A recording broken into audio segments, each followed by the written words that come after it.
SMT explainer में आपका स्वागत है। जरा सोचिए, एक ऐसी जगह जहाँ न इंसानियत की इज्जत है न नियमों की कोई परवाह, जहाँ पागलपन सिर्फ बीमारी नहीं एक हथियार बन चुका है और जहाँ आपका खून दूसरों की भूख बन सकता है। तो आज हम एक्सप्लेन करने वाले हैं 2008 में रिलीज हुई एक खतरनाक जॉम्बी थ्रिलर मूवी। तो क्या आप बिना स्किप किए इस मूवी को देखने के लिए तैयार हैं? तो चलिए इस फिल्म को शुरू करते हैं। तो कहानी शुरू होती है जय नाम के एक लड़के से, जो एक आम नौकरी पेशा वाला इंसान है। कुछ साल पहले उसकी माँ की मौत हो चुकी है और तब से वो अपनी छोटी बहन लक्ष्मी के साथ ही जी रहा है। लेकिन माँ की मौत ने लक्ष्मी पर गहरा मानसिक असर छोड़ गई। वो अंदर से टूट चुकी थी। लेकिन समय के साथ उसकी हालत इतनी बिगड़ गई कि जय को उसे एक स्थानीय मानसिक अस्पताल शांतिवन मानसिक संस्थान आयु में भर्ती कराना पड़ा। लेकिन असली डर यहीं से शुरू होता है। जय को जल्द ही एहसास होता है कि कुछ बहुत गड़बड़ है। उसे न तो अपनी बहन से मिलने दिया जा रहा है और न ही वो उसे वापस घर ला सकता है। सारे अधिकार अस्पताल ने छीन लिए हैं। उसकी बहन अब किसी डॉक्टर की मरीज नहीं बल्कि एक कैदी बन चुकी थी। जय ने एक खतरनाक फैसला लिया। वो खुद को पागल साबित कर उसी अस्पताल में दाखिल होगा, पर किसी मासूम को चोट पहुंचाना उसके उसूल के खिलाफ था, इसलिए उसने खुद को ही चोट पहुंचाई। सरेआम अपना सिर दीवार पर मारा, जिससे भीड़ में डर फैल गया और उसे मानसिक रोगी समझकर सीधे शांतिवन भेज दिया गया। यहाँ उसका सामना होता है अस्पताल के प्रमुख डॉक्टर और संचालक डॉक्टर ज्ञाननाथ से, जो हर नए मरीज की जांच करते हैं। चूंकि जय ने कुछ दवाइयां ले रखी थी, उसकी मानसिक स्थिति का सही आकलन नहीं हो सका। इस वजह से उसे सीधे विशेष उच्च सुरक्षा वार्ड में भेज दिया गया। यहाँ के मरीज बाहर की दुनिया से बिल्कुल अलग हैं, बेहद खतरनाक। यहाँ तक कि अनुभवी नर्स और स्टाफ भी हमेशा खतरे में रहते हैं। जय,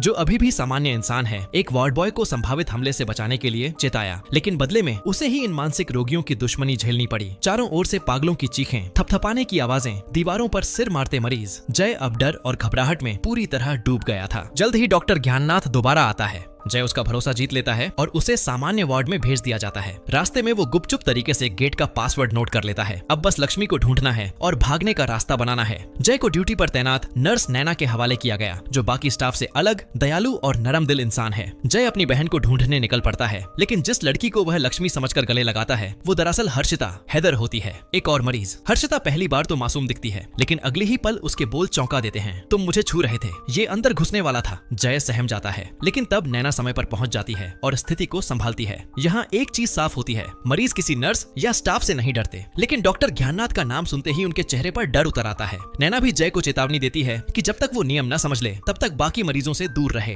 अचानक एक मरीज नैना पर हमला कर देता है और उसका इमरजेंसी डिवाइस छीन लेता है। जय चिल्लाता है, लेकिन कोई मदद नहीं करता। जय आखिरकार डिवाइस उठाकर दबा देता है। सुरक्षा गार्ड आते हैं, लेकिन हमलावर उन पर भी हावी हो जाता है। तभी डॉक्टर ज्ञाननाथ आता है। उसका आना ही हमलावर को चुप कर देता है। उसे ऊपर की मंजिल पर ले जाया जाता है, जहां उसका अंजाम बेहद डरावना होने वाला है। जय अपने कमरे में आता है और वहां मिलता है देव, एक मरीज जो असल में पूरी तरह जय से होश में है। देव बताता है कि डॉक्टर ज्ञाननाथ एक रहस्यमय दवा ऑफियम का प्रयोग कर रहा है, जो इंसानों को जॉम्बी जैसा बना देती है। इस दवा के प्रभाव में लोगों की आंखों की पुतलियां बदल जाती हैं। जय और सवाल पूछता, इससे पहले लाइटें झपकने लगती हैं और अगले सीन में ज्ञाननाथ उसी पागल पर प्रयोग कर रहा होता है जिसने नैना पर हमला किया था। ज्ञाननाथ उसकी आंखों में और ऑफियम इंजेक्ट करता है। वो आदमी अब धीरे धीरे एक नए जीव में बदल रहा है, एक जीवित लाश, जॉम्बी। अगली सुबह जय को आखिरकार लक्ष्मी मिलती है, पर ये कोई भावुक मिलन नहीं होता। लक्ष्मी कहती है कि वह बीमार है, जैसे उनकी माँ थी, और अब वह मरना चाहती है।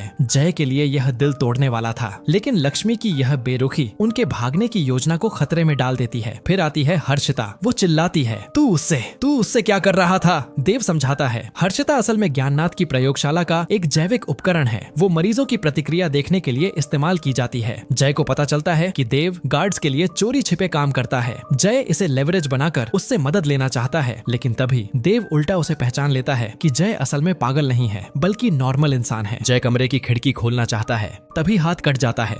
थोड़ी देर में मरीजों की सभा होती है। वहीं वो आदमी जिसने नैना पर हमला किया था वापस आता है और उसकी नजर जय के खून टपकते हाथ पर पड़ती है। अब पूरे वार्ड की निगाहें उसी पर टिक जाती हैं। जय पर कोई स्पष्ट लक्षण तो नहीं दिखते, लेकिन जिस आदमी ने नर्स नैना पर हमला किया था, अब वह उसकी तरफ घूर रहा है। वह आदमी खुद को काबू में रखने की कोशिश करता है, लेकिन जैसे ही जय के हाथ से खून की बूंदें गिरती हैं, उसकी आंखों में जंगली भूख उतर आती है। एक झटके में वह अपना कंट्रोल खो बैठता है और हॉल में अफरा तफरी मच जाती है। मरीज चिल्लाने लगते हैं। नर्स नैना दौड़ती है, लेकिन जैसे ही वह आदमी हमला करता है, नर्स नैना एक डिवाइस निकालती है, जिससे मरीजों को नियंत्रित किया जाता है, लेकिन तब तक बहुत देर हो चुकी होती है। वो आदमी झपटकर नैना का हाथ चबा डालता है। सुरक्षा कर्मी तुरंत पहुंचते हैं और उसे काबू कर लेते हैं, लेकिन अब बहुत देर हो चुकी है। नर्स नैना संक्रमित हो चुकी है, लेकिन किसी को इसका अंदाजा तक नहीं। इस भयानक हादसे के बाद जय अब और सहन नहीं कर पाता। वह डॉक्टर ज्ञाननाथ के पास जाता है और सारा सच बता देता है कि वह सिर्फ अपनी बहन लक्ष्मी से मिलने आया था। डॉक्टर ज्ञाननाथ बताते हैं कि असल में लक्ष्मी को मिलने से मना नहीं किया गया था, बल्कि उसे 3 महीने के लिए ऑब्जर्वेशन वार्ड में रखा गया है, क्योंकि उसमें आत्महत्या की प्रवृत्ति थी। यदि वह 3 महीने तक सामान्य रहती है तो उसे बाहर लाया जाएगा। अब जय को लगता है अगर वह मुख्य निदेशक डीन से सच सच बात कर ले तो वो सब कुछ ठीक कर सकता है। लेकिन सच्चाई क्या है? इस पागल खाने में खुद को पागल साबित करना शायद आसान है, लेकिन खुद को सामान्य साबित करना नामुमकिन। कोई चौंकाने वाली बात नहीं। जय को फिर से उसी स्पेशल वार्ड में लौटा दिया जाता है। जैसे ही वह लौटता है, पूरी बिल्डिंग में गूंज उठती हैं मरीजों की आवाजें। हर कोई उसे अपने अंदाज में स्वागत करता है। शुरुआत में जय खुद को संभालता है, लेकिन जैसे जैसे दिन बीतते हैं वह समझ जाता है मानसिक रूप से वह इनसे लड़ नहीं सकता। कुछ दिन बाद जय को फिर डॉक्टर ज्ञाननाथ मिलते हैं। ज्ञाननाथ कहते हैं अब हम सिर्फ तुम्हारे इलाज पर ध्यान देंगे। जय झूठा मुस्कुराता है,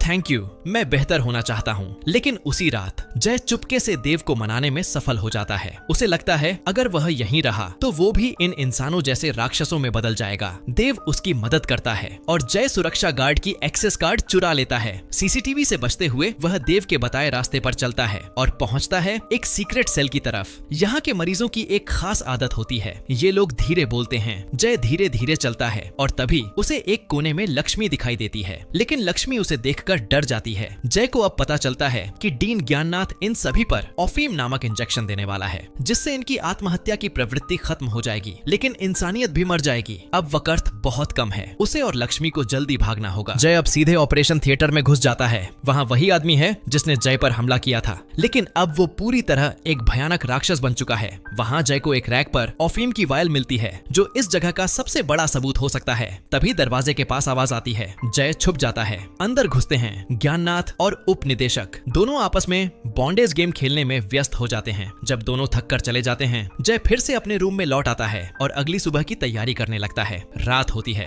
डॉक्टर ज्ञाननाथ की मदद से जय को लक्ष्मी की सेल की चाबी मिल जाती है, लेकिन वह भागता है तो देखता है लक्ष्मी को ऑपरेशन टेबल पर लिटा दिया गया है। वह लगातार उप निदेशक से मिन्नतें कर रही है, पर उप निदेशक का ध्यान एक पिंजरे में बंद आदमी पर है। तभी वो आदमी अंधेरे से छलांग मारता है और उप निदेशक की पतली कलाई को अपने जबड़े में भींच लेता है। अगले ही पल वहाँ खून का फव्वारा छूट जाता है। उप निदेशक की एक बांह उस राक्षस का नाश्ता बन चुकी थी। लक्ष्मी बेहोश हो जाती है। ज्ञाननाथ उप निदेशक को लेकर निकलता है, लेकिन वो उसे अस्पताल नहीं ले जाता, बल्कि उसे ओफीम का इंजेक्शन दे देता है। इधर जय और देव अब उच्च स्तर के वार्ड की ओर लौटते हैं, लेकिन तभी ज्ञाननाथ उन्हें देख लेता है। वह पावर सप्लाई तोड़ देता है और पूरी बिल्डिंग में राक्षसों की चीखें गूंजने लगती हैं। मरीज एक एक कर बाहर आने लगते हैं। अब पूरा हॉस्पिटल एक नर्क बन चुका है। जय और देव जान बचाकर भागते हैं। वे ऑपरेशन रूम में जाकर लक्ष्मी को फिर से ढूंढते हैं। तीनों मिलकर एक रास्ता खोजते हैं, लेकिन नीचे जाने वाली सीढ़ियां ब्लॉक कर दी गई हैं। शैतान छत में छिपे हुए हैं और जय को जाल में फंसाना चाहते हैं। अब उनके पास एक ही रास्ता है, एलिवेटर, लेकिन बिजली की लाइनें भी काट दी गई हैं। देव और लक्ष्मी जय को वक्त देने के लिए राक्षसों से भिड़ जाते हैं। भाग्यवश जब राक्षस देव और लक्ष्मी पर टूटते हैं, तब वे आपस में ही एक दूसरे को खाने लगते हैं और तभी एलिवेटर का दरवाजा खुलता है। अब वो तीनों पहुंचते हैं सामान्य मानसिक रोगियों वाले हिस्से में। वहाँ उन्हें मिलती है नर्स नैना। वह बताती है पावर फेल होते ही मुख्य गेट लॉक हो गया है।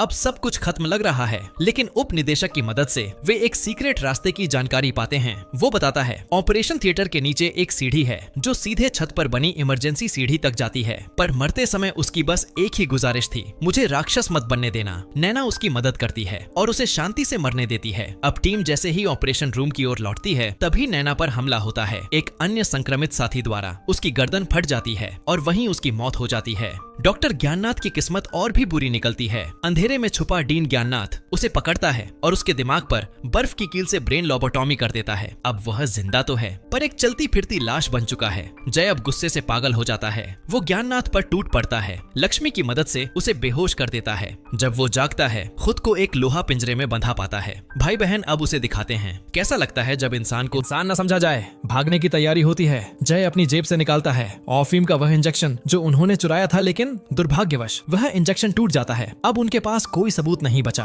वे भागते भागते एक पुलिस वैन तक पहुंचते हैं और सब कुछ बताते हैं, लेकिन पुलिसकर्मी समझते हैं कि वे ही पागल खाने से भागे हुए मरीज हैं और उन्हें वापस उसी नर्क में भेज देते हैं। वहाँ दरवाजे पर उनका इंतजार कर रहा था ज्ञाननाथ, और तभी सभी संक्रमित मरीज उस पागल खाने से बाहर निकल पड़ते हैं और उनका अगला निशाना है नजदीकी रिहायशी इलाका। अगर आप जानना चाहते हैं कि क्या जय और लक्ष्मी इस नरक से बच पाते हैं और क्या शहर को इस अजीब संक्रमण से बचाया जा सकता है, तो देखना मत भूलिए पार्ट 2 SMT एक्सप्लेनर पर। हम फिर मिलेंगे एक नए डर और एक नए मोड़ के साथ।